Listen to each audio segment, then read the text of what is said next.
All right, YouTube, what is up? Welcome to part 3 of this trade invest with a budget. We want to assess our risk allocation, and what we want to do, we want to make sure that we're not becoming bag holders, and we're definitely going to get into the term bag holder. So let me go ahead and show you that. So the people that the people that invest in these penny stocks, they become bag holders. Now, you do not want to be a part of this bag holder group because, this is what happens. People pump up those stocks. You see them up 80%, 100%, and you're like, man, let me go ahead and buy it because I know for some reason, or you feel like it's going to be up or it's going to continue to go up. Now, within a blink of an eye, these stocks could gap down really huge. And I'm definitely going to show you, with just one stock, these stocks can gap down pretty big. And, the losses on this is definitely crazy. So there's a lot of groups that do go around trading, particular stocks that they do give, that they tell people to go ahead and trade, and they're definitely going to trade those stocks around. But after they leave out of that stock, that's when the volume dies down. And after the volume dies down, this is when you become a bag holder, a shareholder left holding shares of worthless stocks. So with that being said, we don't want to become that bag holder. There's so much other plays, or there's so many other plays for you to go ahead and trade and make money off of. I'm not seeing why people want to move to these penny stocks. I understand they're, highly volatile. You can make a lot of money. You can also lose a lot of money, right? We want to, we want to lose, lean to the side to where we can make a lot of money and, probably not lose any money. We want to lean to that type of, investment side. So I'm going to go ahead and show you how to risk allocate or how to assess your risk when you do deal with these penny stocks. So how to not become a bag holder is definitely, what people have to get through their head, because a lot of people, they're still becoming bag holders, still holding on to those trades that think that, it's going to go up, just give it some time and, other things like that. So let me go ahead and show you exactly what I mean. So we see Tops. Now, Tops last year ran up from $1 all the way to $150, right? So those people that were buying at $100, they thought they were buying a quality stock, but this thing has reverse split so many times, so I really can't keep track of the price for this. So, like I said, the people that were buying at $100 a share, they thought they were buying a quality company, that just started, making a name for themselves. But as we see here, the company stock fell back down to 52 cents. We want to pay attention to those pump and dumps. A lot of people think that they're getting a quality investment, but really what they're doing, they're buying into a pump and dump, and typically they become a bag holder because, let's say, okay, people were buying right here $5, $6, and those prices right there. Now, after it hit $8, the price came, falling down. And now, the price hit lows of $3. And people were buying right here in the fours. This is when this large bar started, so a large bar is typically where all the buyers have started. So the large bar started right here at 435. So let me go ahead and plot that. So let's say the large bar started at 435. We're going to assume that all buyers started to buy the stock at 435. So at 435, we see that there's a huge gap to where this stock does not touch 435 again for a while or for some months. Now, we want to pay attention to the stocks that hold credibility, because just because we see the stock is hot, it might be a good trade, but we don't want to invest in anything that doesn't have credibility or is not a real company. People like to trade or invest in these companies that are not real and wonder why they get caught holding the bag. I think it was Drives. Let me see. I think it was this one that traded on over 100.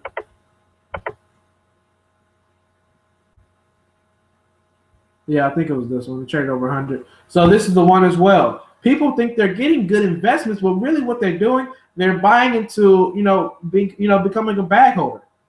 You're right? Because people like to buy stocks that are hitting all-time highs, right? Because that's what keeps stocks moving. And when they see a stock that's, a new penny stock that might be hitting all-time highs, or a stock that is definitely moving up on high volume, also that is up over 50%. Those are the type of stocks that people step in and buy once they see the stock is discounted, or once their technicals lead them to trade the stock. We see right here 103. We see the stock just trend down the whole time. There's no activity. Buyers and sellers are leaving out of this crap, right? Because we didn't even see any buyers or sellers for a while here, and why all of a sudden there's a sudden increase in volatility and volume. What was going on? Who started pumping this stock up is what you have to ask yourself. If you want to invest, we want to look at previous history for the stock chart, stock price, also financials. That's definitely going to weigh on the stock as well. So when we think about investing in penny stock, we want to go back years in advance to understand where was this stock trading, what made it become a penny stock. And typically, once you find out what made it become a penny stock, that's typically where, when you don't want to be interested in investing, because now you're going to know the full truth here. So we see Micron, right? We see it, it trades at $27 a share. We started at $9.35. It looks good for 1 year, but if we go back 3 years, we see it traded at $36. So there were buyers here, bag holders, people who haven't even broken even yet at $36.59. We can assume people were buying at $36.59 because that was the last price that people were buying. And now they haven't even broken even yet, right? So don't become a bag holder. We want to research. We want to understand where stocks are moving. So I know you have, you might start off with less than 500 or less than 100, but that does not mean you have to risk your account in every single trade. Let's trade something safe, right? Let's trade with something that's low volatile, or let's trade with something that's very easy. Let's trade with gold or something, right? Gold is definitely, a pretty easy play if you know where the stock price is going, or if you know where the gold contract is going. So this is the gold contract. This lets you know where gold is trading on, and and the marketplace lively right now. So in order to figure out where this stock is going, we have to look at the gold contract, right? Because they definitely are heavily correlated, and this definitely adds leverage, right? People are looking for penny stocks, but what they don't know is that once you start to trade those penny stocks, volume leaves out of it at I would say from market open all the way to an hour and 30 minutes. That is your volume leaving out of the stock, because people only trade those things for the morning instead of trading them all day. Let's see here, right here. We see the volume is leaving the stock. Literally, the stock becomes, becomes dead after a while, right? We see the market open, right? Huge volume come through, and after a while, it just dies off. Somewhat huge volume comes through, and it just dies off, right? We can just set a line right here. There's no volume in the stock. Nobody's playing it. It's not moving. But I can promise you right here, we go back 3 years ago, the stock jumped. 40 million shares were being traded right here. 40 million shares were being traded right here. And I'm pretty sure people were shorting it instead of buying it. And I'm pretty sure that, there were people that were buying it and still have shares in it and are still getting crushed. And I'm pretty sure this thing will get, delisted off of the market. But, like I said, this is what happens. People become bag holders, and they start to take these huge losses. And this is typically why people lose more. This is why majority of traders lose money because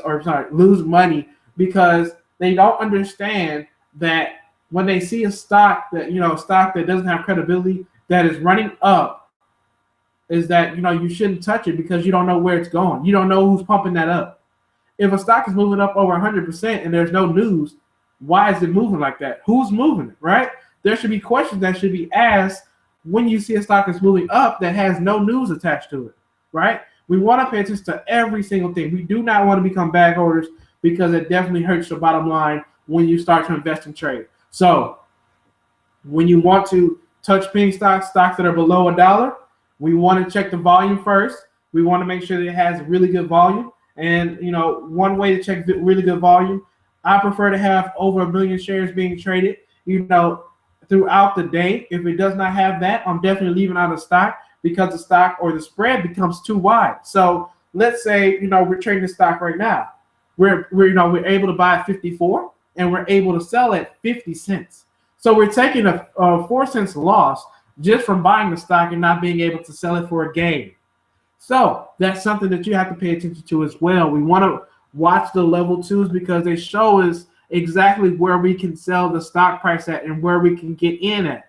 So we have to take into all these things into account, right? So I know it's going to be hard using Robinhood because they don't have systems to where they show you exactly where the stock price is, or I would say where the level two is and where the daily moving average is, because it's fairly new broker. They're still in the beta stage. So this is why I use another platform, so it can definitely help me with my trading. So with that being said, we covered penny stocks. Hopefully, you don't become an investor of a penny stock, because this typically might be you. You might be buying at 8.40 thinking that the stock is going to go to 10, and you're definitely going to get crushed. We see the stock down at 52 cents. It never hit. Let's see if it hit. It hit $8 again. Yeah, it hit $8 again, but you'll be taking a huge loss right here, right?